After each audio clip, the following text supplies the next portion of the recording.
that you could join us. This is a very exciting 2 days. It's an example of what we're trying to do around climate change, which is really a strong collaboration between the university, state government, NGOs, the private sector, really trying to bring all the players together for informed discussions about where Michigan needs to go with regard to climate change. The overall meeting is Climate Change Vulnerabilities and Opportunities, Michigan and Beyond. This first session is Planning for Climate Change in Michigan. And I want to thank Mike Bulak and the other folks who will be speaking for really putting together a session that works very well in helping us think through the situation in Michigan, which obviously has implications for other states, and we can learn from other states as well. But that really, again, is this kind of hybrid between the university's skills and talents and what others can bring to the table to really move us all forward together. I also want to offer special thanks to the Michigan Agricultural Experiment Station, which has funded not only this conference, but a series of lectures over the course of this academic year. Those are all on the website at climatechange.msu.edu, and also a group of climate policy fellows who have been meeting since September of 2009 to discuss some of the key issues related to climate change, and they're scattered throughout the audience and also played a big role in putting this session together. So I'm looking forward to a very energetic and fruitful 2 days of discussions that will move us all forward in our thinking and lead to some action, I hope. And with that, I'm going to turn it over to Mike. Thank you, Tom, and good morning, everybody, again. I'm Mike Bolak. I'm with the Michigan Department of Natural Resources and Environment, the Executive Division. I had the pleasure of working on the Michigan Climate Action Plan development process over the past couple of years, and we're going to be talking with some of the folks that were intimately involved in that whole process as well during this plenary session here. One of the things that we wanted to do with this symposium is use it as kind of a forum or a focal point for highlighting what we've actually accomplished with this climate action plan. What's it all about? What are the accomplishments that we've made to date? And then where do we go from here, most importantly? And we've pulled together some of the experts in not just the state but the country here to walk us through some of those 3 key things that we would like to accomplish, and hopefully use this as a springboard to move forward. The plan is done. We've done a few other things along with that, such as a macroeconomic analysis. Now the big question is, what do we do now? And how do we go about doing it? And how do we organize ourselves? All those sorts of questions. There's a common theme, as I mentioned briefly here. All the folks that are going to be speaking at this plenary have been involved intimately in the plan development, and they're going to take us through various aspects of this. And starting with Steve Chester, who was, up until a few months ago, my boss for a good 7 or so years. And Steve's now with the law firm of Foley and Lardner. He's got almost 30 years of experience in government, the private sector, and all aspects of environmental law, litigation, and management. And he is going to give us his experience and perspectives as the former chair of the Michigan Climate Action Council, which was charged by the governor to actually create the plan. Okay? And then we'll follow with Tom Looby, who's with the Center for Climate Strategies, and he's going to be talking very briefly about what's going on at the national level and some of the things that they've been doing. And then Frank Edowagishik, who is the current executive director of the United Tribes of Michigan and also the tribal representative on the Climate Action Council, will be giving a tribal perspective.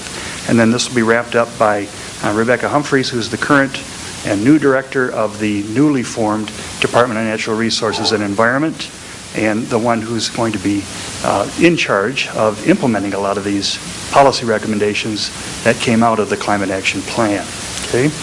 And with that, I'm going to turn it over to Steve, and he'll start us on our way, and there'll be plenty of time for questions once we're all done here.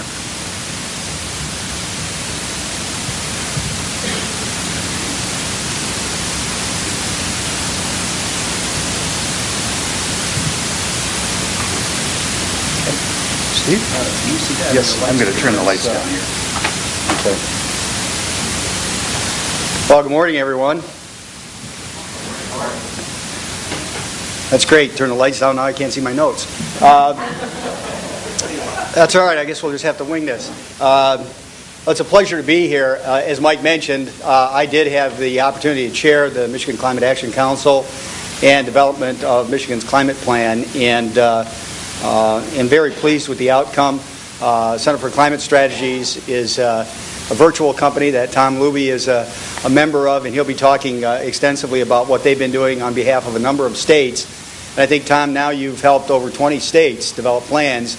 And as I recall, and we're really quite proud of this, CCS indicated that of all the state plans that you've developed, there was a higher degree of collaboration here in Michigan than what you experienced elsewhere. And I think that's a very significant statement of the process here.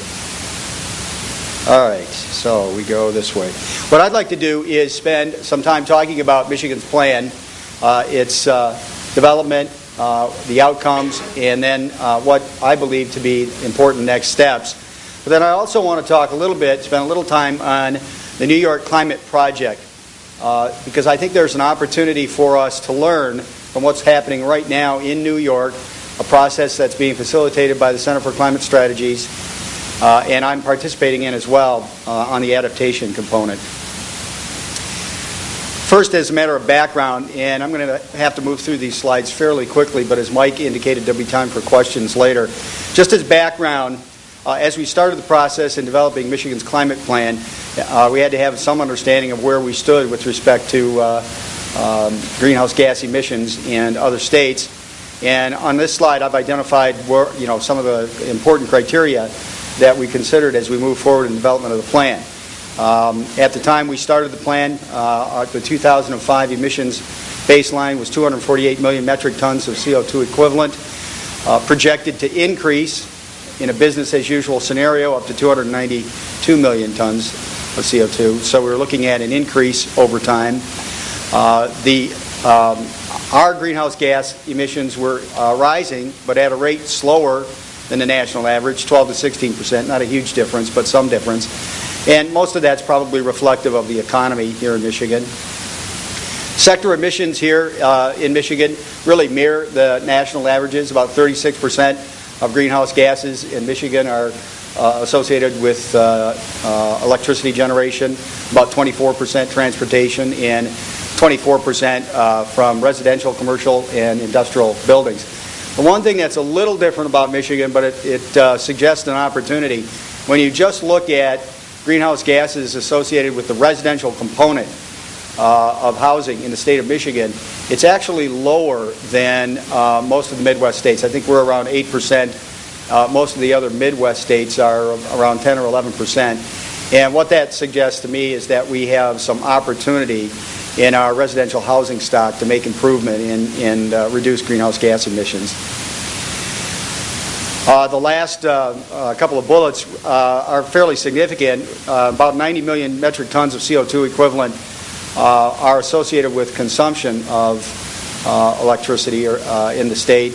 And our in-state production, when you look at greenhouse gases associated with in-state production, we're at 71 million metric tons. This indicates that we are a net importer of energy, and I don't think that's probably very surprising to most folks. All right, the Michigan Climate Action Council was created by executive order in 2007. It was meant to be advisory to the DEQ and to the executive branch. It was a rather large group, 35 members. I would not say unwieldy, because I see a lot of members out here in the audience. But it was a large group, and we had the utilities represented, the autos, unions, the environmental conservation community, and in my experience, when you can get all those groups to agree to something, that's really quite an accomplishment. And as I will note later, we actually were able to do that on virtually all of our policy options.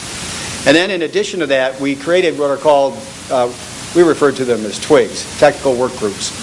And these technical work groups, anyone who had an interest could participate in one of these groups.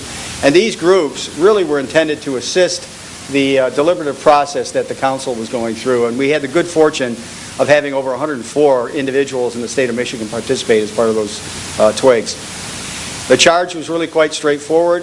Develop an inventory and forecast on greenhouse gases, compile a climate action plan with recommendations that the state could implement to reduce greenhouse gas emissions in Michigan, and then advise local governments on climate change. This last charge or requirement is one that I think there hasn't been a lot of follow-through as of to date, but it is one that we need to follow through with local units of government to help them as they explore ways to reduce greenhouse gas emissions. As I mentioned, we chose the Center for Climate Strategies to be our facilitator in this process. They are a virtual company. By that I mean they have an office in Washington, D.C., but they draw on the talents and skills of individuals across the nation. And Tom Looby, who was our facilitator, actually came here from Colorado. And Tom, we probably had CCS members from D.C., Vermont, Colorado, various places nationwide to help us in the process. And they have a lot of experience. They've now helped over 20 states develop plans. And what they do is they break it down into components, into sectors. And we had, in our particular process, 6 sectors that are identified on this slide. We had one for energy supply, residential, commercial, industrial buildings, transportation and land use, ag, forestry and waste, cross-cutting, which is where you put everything that doesn't fit someplace else.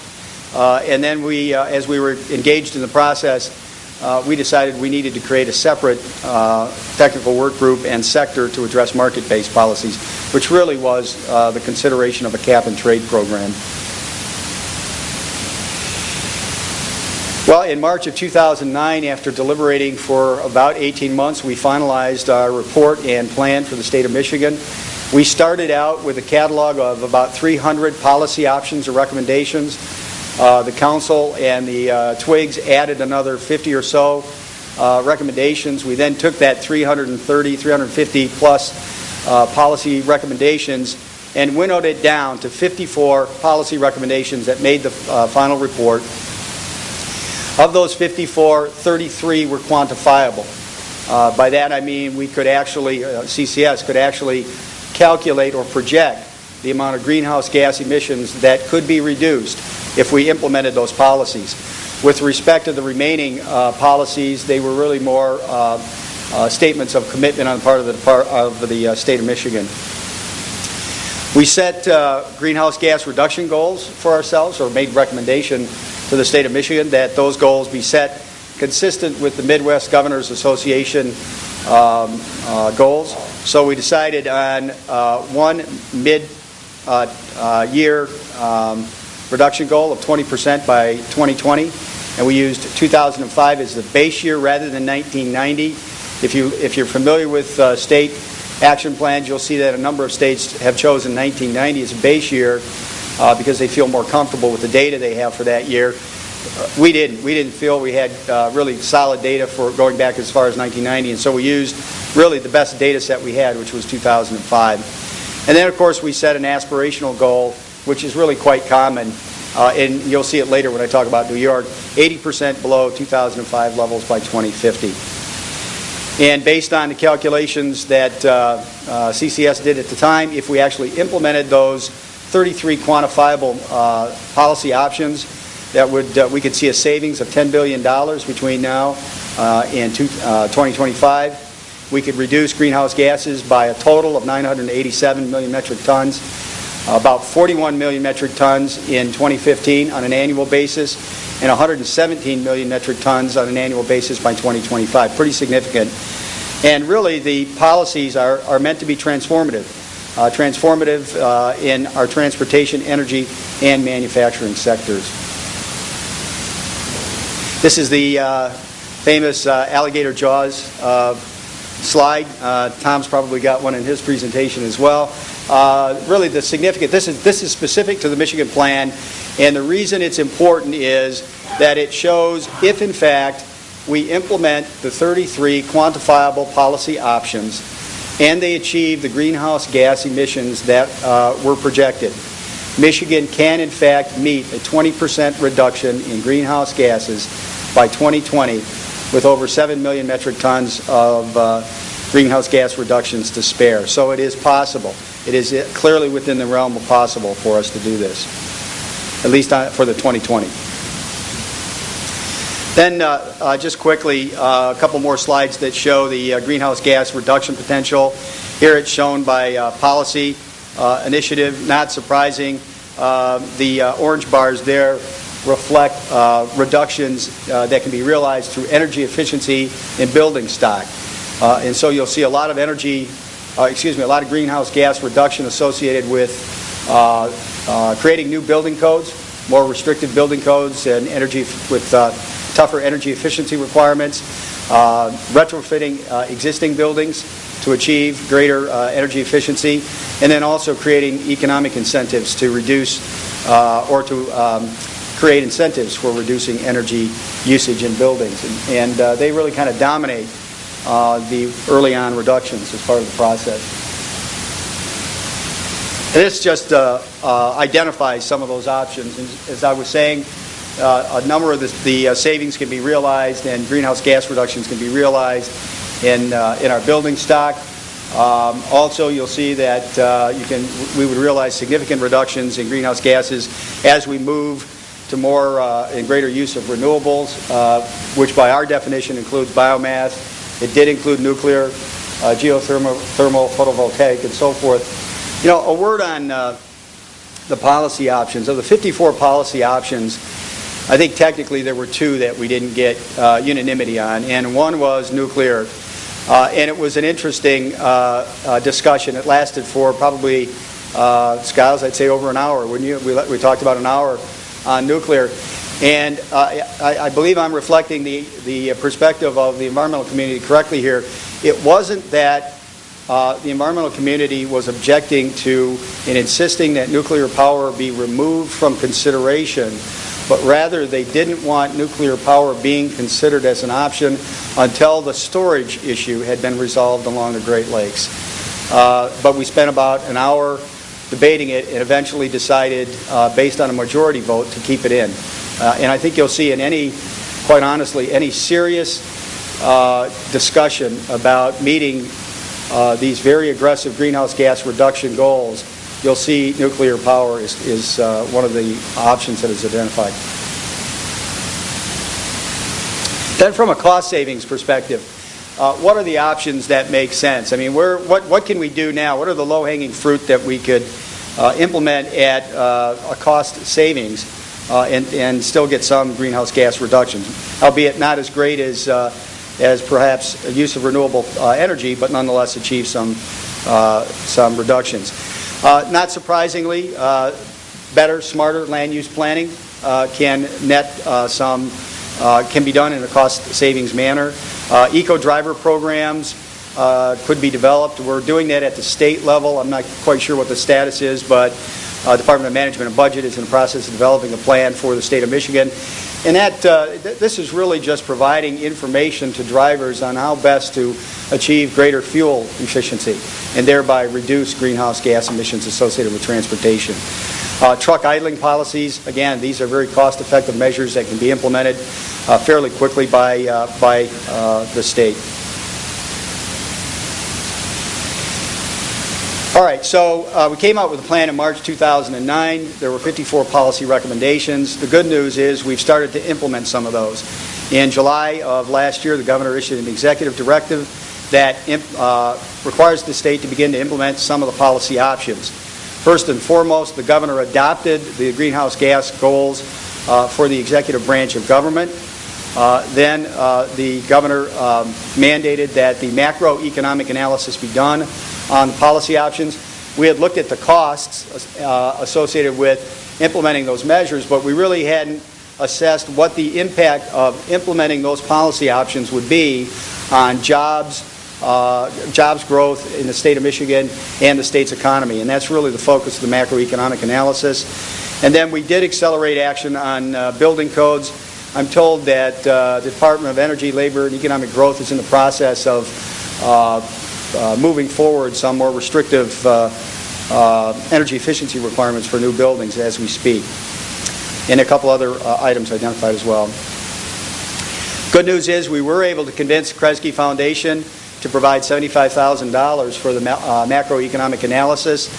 That money was provided to CCS to provide assistance to the state in conducting this analysis. They reached out to Michigan State University, Steve Miller, an economist here, and then University of Southern Cal, Adam Rose, I believe, was the economist there, to do the work. They did the work, and the results are really quite positive and perhaps counterintuitive to what people really want to believe. Bottom line is, based on their use of accepted modeling techniques, they determined that if the policy recommendations are implemented, that could, for the state of Michigan, mean 129,000 net jobs between 2010 and 2025, and an increase of over $25 billion to our state gross product. So what's left? Well, we still need to prioritize the remaining policy options. The governor's directive really just begins the process of implementing some of the, as I said, low-hanging fruit. But there are many other options that we need as a state to decide how do we want to prioritize these, when do we want to begin to implement these particular recommendations and options. Some will require legislation. They cannot all be accomplished through executive action. So there will have to be some kind of plan development for implementing the measures. The next area we need to move into, and it's an area that I want to talk more about when I talk about New York, is adaptation. The plan that we developed is really focused on reducing greenhouse gas emissions. But the fact of the matter is change has already occurred. So what do we do in response to that change? How do we minimize adverse impacts? How do we, frankly, take advantage of what some of the benefits might be? And when I say that, I think in particular of agriculture. Growing seasons have changed. The ability to grow certain crops further north is a reality now. There may be some opportunities as well as costs associated with what's likely to occur because of climate change. Let me talk a minute about New York's climate project because I think it is very instructive. They already have a mitigation plan, but they wanted to update that plan. And they wanted to take a real hard look at what's it going to take for New York to get an 80% reduction in greenhouse gas emissions by 2050. They created a Climate Action Council. They're supposed to have a climate plan done before Governor Patterson is out of office, so he has set a date of, he's actually just modified this. He's now graciously given the group until November 1st to get its work done, so he's given them an additional 30 days.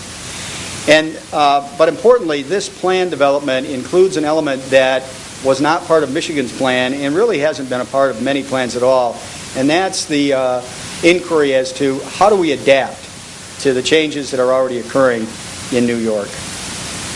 Not surprisingly, they created a number of technical work groups. By the way, the Center for Climate Strategies is assisting this process. So on the mitigation side, the process is very similar to what Michigan went through. The one exception is adaptation. They've established a technical work group to look at adaptation, and I have the good fortune of chairing that particular group.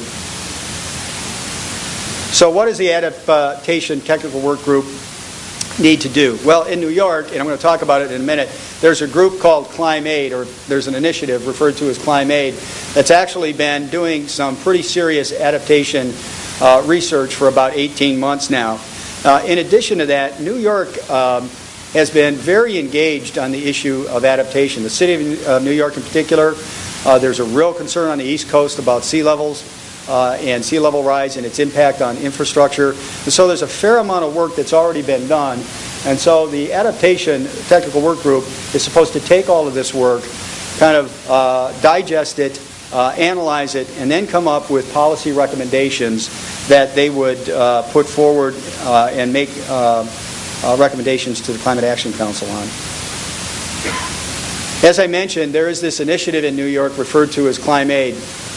A couple of years ago, the New York State Energy Research and Development Authority, NYSERDA, and we don't have anything quite like that in the state of Michigan. It's kind of a policy-oriented energy government body. They put out a bid request looking for an institution or organization that would do some vulnerability assessments on behalf of the state of New York and make some recommendations with respect to kind of overarching adaptation strategies that New York could implement to not only minimize, as I said, the damage that would likely occur from something like sea level rise, but also to take advantage of opportunities, in particular in New York, when it comes to agriculture and its impact on crops and crop development in New York.